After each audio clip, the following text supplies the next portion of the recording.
A little review, and then we'll get into today's lesson. So we did get to when he came back to Canaan, and I am going to show a little clip of a video of him and Lot. And we talked about Lot, that, Lot was, he was family. It wasn't the best, that Abraham took Lot along. Lot has kind of a downward spiral in his life. He makes compromises, and it's a slow spiral down. And unfortunately, Lot, he gets into trouble in Sodom. We talked about how when he first separated, it was the lust of the eyes. He wanted the better land. He should have let Abram have first dibs.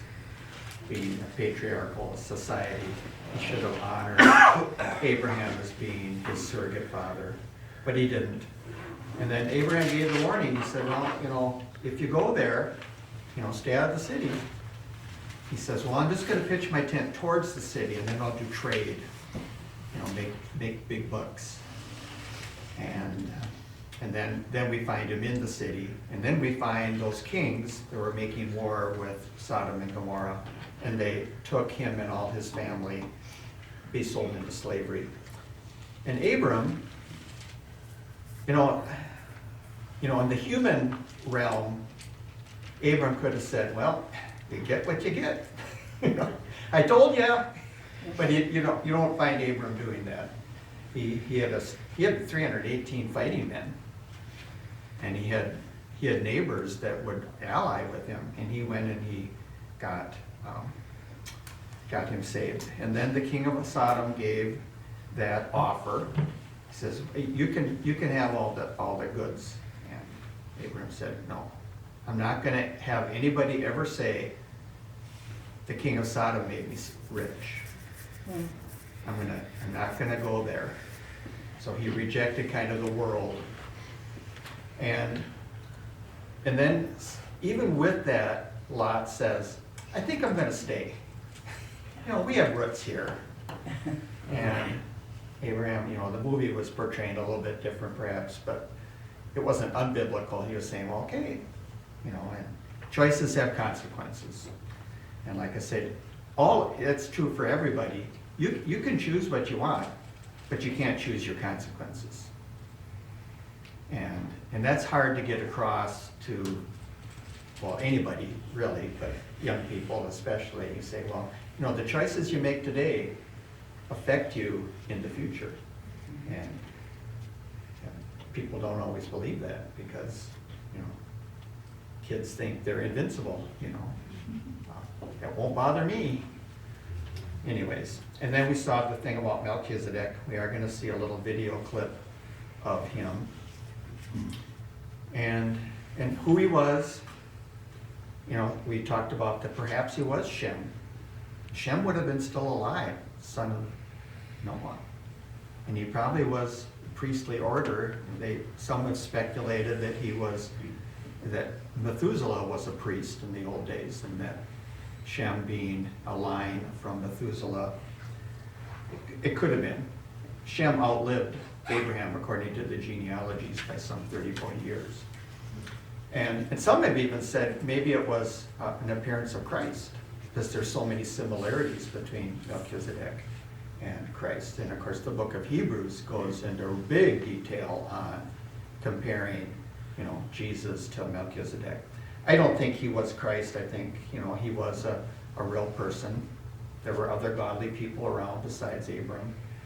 And then we just started, we're going to get into it more today, that he waits for a son. Pretty, hard thing to accept when you're 90, that you're going to have a baby.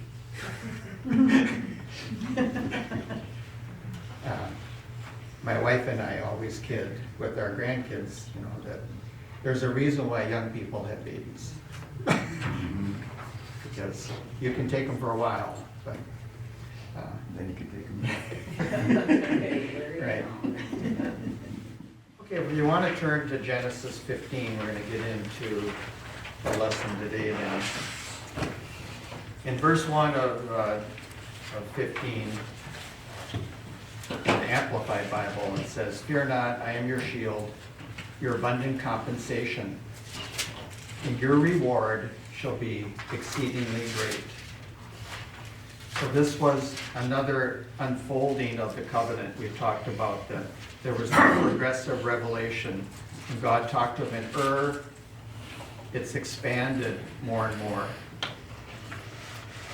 And I think it's important too that, God said, you're going to be a blessing to all people. It wasn't just going to be to the Jews.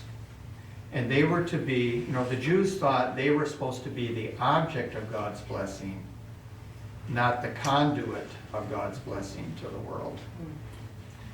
Now, remember, this is after now he's saved Lot from these kings. He feels very vulnerable. He doesn't have a walled city. Those kings could be thinking, and probably, in their terms, rightfully so, we're going to get back at this guy. We're going to get back our stuff, and we're going to take our pound of flesh from Abram. And Abraham's probably feeling that, and he goes to God and he says, basically he's honest with God. He says, I'm afraid. And that's okay. It's okay to say, when you're afraid. So he's honest. God knew his feelings anyways, so God knows our feelings anyways. We might as well tell him when we're bothered about something. Now, in that culture, if there are no sons, it goes to the lead servant, which would have been Eliezer. So he's scheduled to be the heir if he does not have a son. And I think it's interesting, it wouldn't have gone necessarily to Lot. I've always thought, well, that was one of Lot's motivations of coming along. Well, he doesn't have a son, I'm gonna get it. But apparently not. Now God speaks to him as a friend. And that's one of our main ideas we've talked about, that he's the only person in the Bible that it says specifically he was a friend of God. Jesus told the disciples, you are my friends if you do what I tell you to do.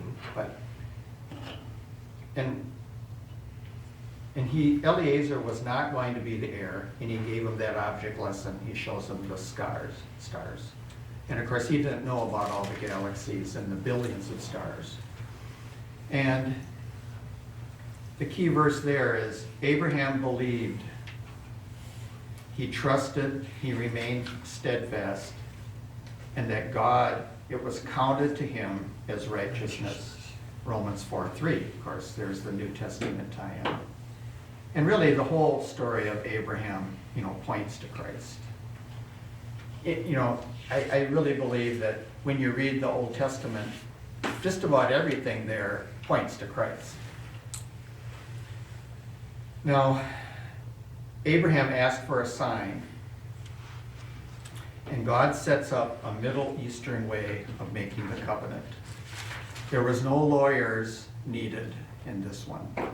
You didn't have to go down to John Jones down at the Anoka and get a lawyer to get this covenant.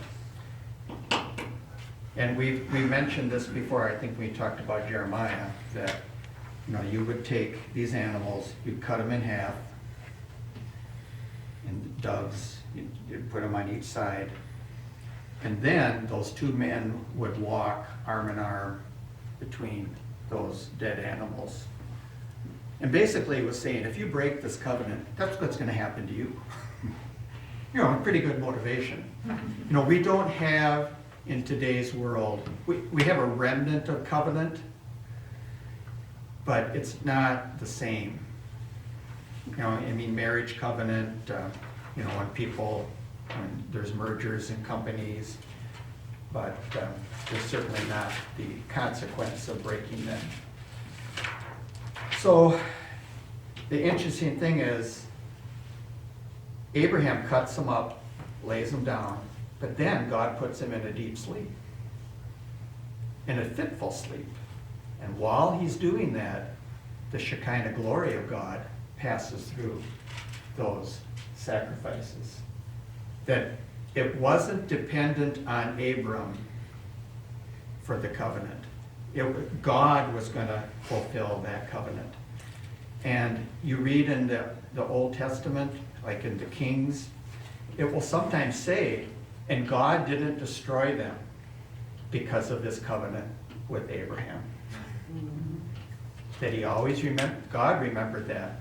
Even when they were unfaithful, God remembered it. And that's true for us as well. So the word made, by the way, means cut, apparently. It's Hebrew for karat. And the word meaning to cut off, it's used in the phrase to cut or make a covenant. A covenant must be cut because the slaughter of animals was part of the covenant ritual. Aren't you glad when you got married you didn't have to do that? Cut some animals in half and walk through the yeah. And Mary said, if you ever mess up, that's what's happening to you. Deadbeat. Yeah. That's what you meant. I see. Well, it's interesting here too that God gives the prophecy of what's going to happen in the future. He says there's going to be 400 years of captivity. This is not a fun deal all along. And then the fourth generation, they'll return, and they'll return rich. Remember, when they left, the Egyptians said, hey, take this, just get out of here. And they left very wealthy, gold and silver and animals. I mean, I'm surprised they had anything left after the 10 plagues. But they wanted them out. So, and he says here too, that God told him, he says, the iniquity of the Amorites and the Canaanites is not full. God gave them 400 years to repent. And that's one thing we forget. God was being patient with the land of Canaan and all the ites. The Hittites, the Amorites, Jebusites. So it was a scary experience. Abram wakes up and realizes what has happened. Well, he's 86 now. I don't know if anybody's 86 here yet. You probably aren't real confident about having a child at 86. So he's no spring chicken, for sure. And then there's an ill-advised plan from the start. Remember, Hagar was picked up in Egypt and she went along with Sarah. She had been Sarah's maid while she had been in the harem, apparently. And, the advice here is, usually you listen to your wife, not this time. And, Abraham could have said no. Right. I agree. Nobody ever says that. Right, yeah. Sarah came and she said, listen, I can't have a baby. Take Hagar. And Abraham, we don't have any record of Abraham inquiring from God, saying, should I do this, God? Because you know what the answer would have been. No. But he does. And culturally, it was acceptable. That was acceptable in that time period in Canaan. But it wasn't morally right. And that's, in today's world as well, many people in today's world, what is culturally okay, they think is morally okay. Right. and we just go down a downward slide, So, I mean, you think of, 50 years ago, with the things that we embrace today, would a majority of people say that was not right? Or today they would say it's fine, but 50 years ago, they'd say no, no, no. I mean, even from the 90s, the Defense of Marriage Act, the DOMA, that was, even the Clintons were all for it. Yeah, we're in, because they read the polls saying, yeah, everybody's with it. And then later on, 2008 and on, oh no, we're not for that. And they had, so anyways, my little two-bit there. Hagar did have issues. And she disrespects Sarah. So Sarah goes to Abram and saying, that woman who you had a baby with, or is pregnant with, your son. I think Abraham showed a lot of self-discipline by saying, hey, wait a minute, it wasn't my idea. So Sarah then, which is sad, Sarah treats Hagar horribly, and she runs. The commentators I read was, that God listens. Remember, she was from Egypt. She had that pantheon of idols. They couldn't listen, but this God does listen. So his name was to be Ishmael. And this is the blessing that God put on Ishmael in spite of the whole situation, which we have to remember that God is in control.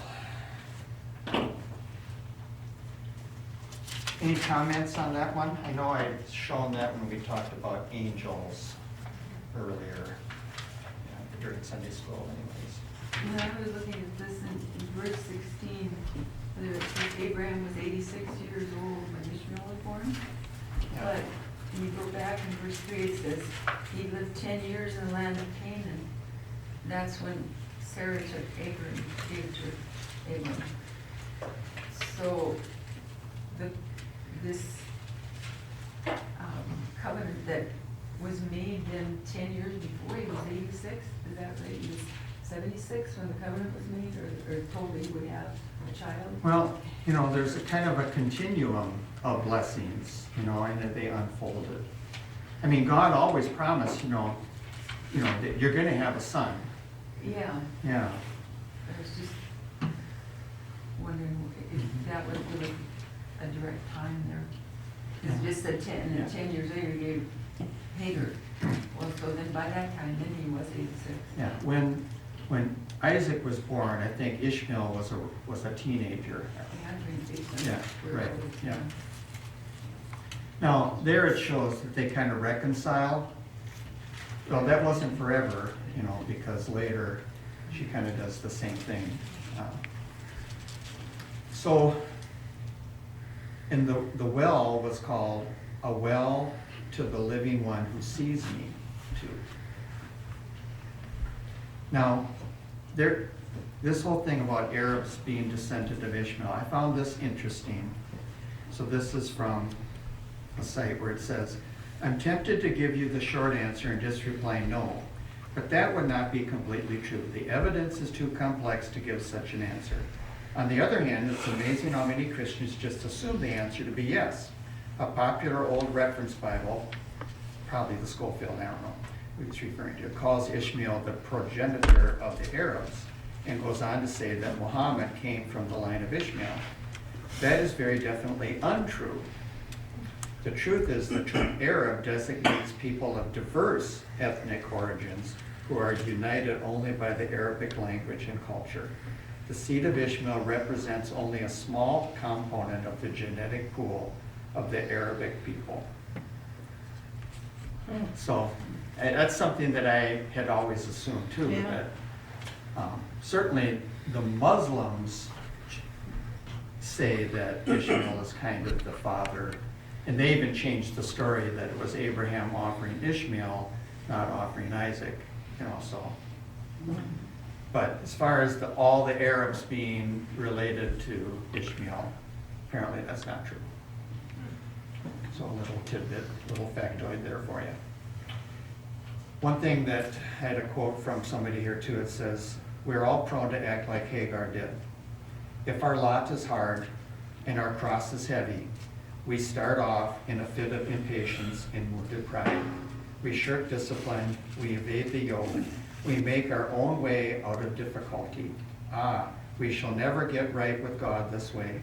We must retrace our steps and meekly bend our necks under the yoke. We must accept the lot that God has ordained for us, even though it may be the result of the cruelty and sin of others. We shall conquer by yielding. We shall escape by returning." God told Hagar, "Return and submit." That was F.B. Meyer, by the way. So, If our lot was hard, is that a pun? that was Abraham's pun. My lot is hard. Yeah, good. So remember, God is near, God sees, and he defends, and he provides. The lesson we can take from Hagar. Okay, well, God renews his covenant. He's 99 years old. So this is later. Ishmael is a teen. He's been raising him, teaching him things. And Abraham loved Ishmael. You have to remember that. It wasn't just like, somebody who he didn't really care about. He said in some other places, he says, "Oh, that Ishmael might stand before the Lord." And God said, no, he's not going to be the one. So God's solemn pledge now is to multiply him exceedingly, and that kings will come from you. There's a new little aspect. And of course we know that's true. And of course the king came from Abraham as well. This is where the name change takes place. He was Abram, which means high father, to Abraham, which means father of nations or father of multitudes, right? And Sarai is changed to Sarah. Interesting. Pretty close, but names were so significant in the Old Testament. I mean, really they're significant today too, and that's why it's important, to really kind of maybe pray over who your kid's name's going to be. Now you said somebody named their kid Melchizedek. Yeah. That's interesting. Yeah. Yeah. He is a descendant of Shem. Yeah, and then, like you said, that poor kid in first grade, okay, write your name on the paper, Give me a bigger piece of paper. No. Or learn in cursive, right? So, he's told to live blameless, walk before me. The land is promised, not just for the time of Abraham, but for posterity. And very specific. That this was, wherever you go, that's going to be your land. Doesn't make any difference what Lot did. I'm going to bless you in spite of what Lot took. And now he starts, once again, progressive revelation. He starts the circumcision as a sign of the covenant. So the next day, all the men were very, very sore. Sign me up for this. Yeah, right. Hey, I'm just a servant here. But Abraham does address the elephant in the room. He says, I'm 99, Sarah is 90. And then once again he says, what about Ishmael? I have Ishmael. Isn't he good enough? And that's when we try to offer our works to God. Isn't what I've done good enough, God? And God said, no. Sarah will have a son. She was already barren in her earlier years.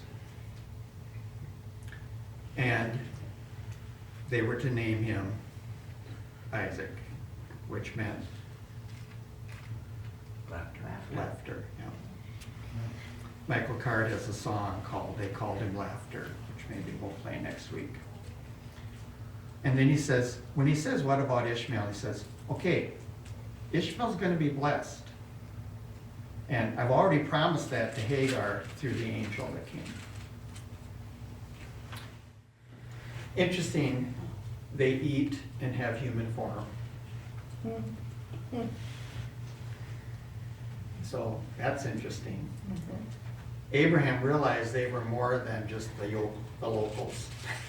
You know, and then remember how surprised he was when they said they knew his name. Yeah. Abraham, and they called him by his new name. And called Sarai, Sarah. In reality, I mean, it's really a human story too. I mean, wouldn't you laugh?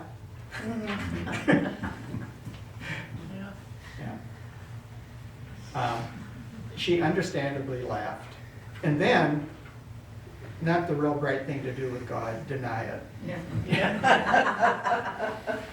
No, you did. Yeah. So don't lie to God. He knows the truth of all things anyways. And then God says he's not going to hide the situation in Sodom from my friend, Abram. Why? Because Abram has a vested interest in Sodom, doesn't he?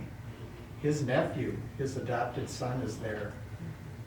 He still cares about Lot. And in spite of Lot really dissing him in many ways, but he's responsible for him. Culturally, he's responsible for him. His father's dead. He's the closest living relative.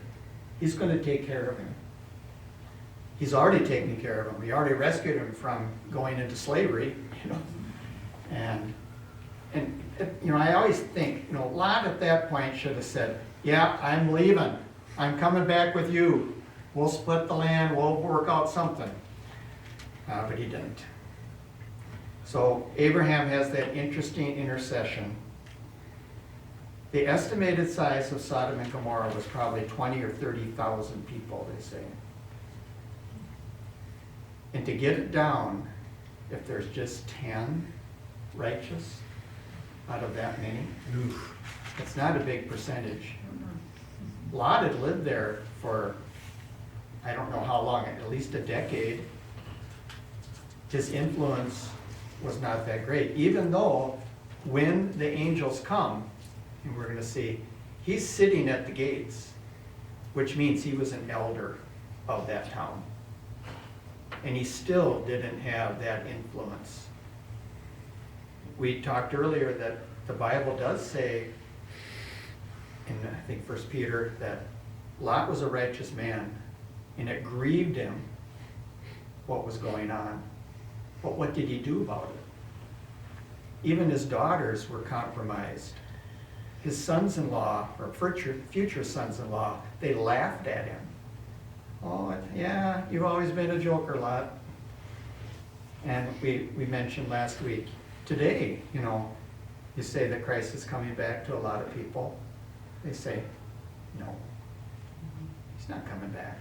What makes you think that? So before destruction, it was a really fertile metro area. There was a reason Lot chose that area, but it was also corrupt. And we're going to see next week, you know, kind of the horrible consequences that Lot paid. He lost his wife, lost his future son-in-laws. His daughters, you know, corrupted him too. And I think it's interesting, after this point, You don't hear about Lot anymore. You hear about Moab and Ammon, and they at times were friends and at times were enemies of Israel. So even Lot's unloyalty kind of passed on to his offspring, as far as their respect for Abram and the Israelites. So, well, next week we'll pick up the angels go to Sodom. Chapter 19 we'll start with next week.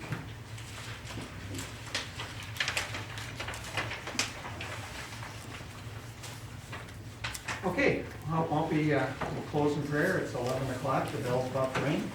Okay. Heavenly Father, thank you for today. Thank you for the example of Abram. And thank you that he trusted in you and that he's the example of faith, and that because of that we're offspring of Abraham as well. And thank you for all you've given us. Thank you for today. And we do lift up these prayer requests and just pray that you'd help Christine, continue to help John and Sharon, just protect John while he's down there, and having medical issues recently, just watch over him and Sharon, and be with Mary and help her in getting solution to her back issues. So thank you all for today. In Christ's name, amen.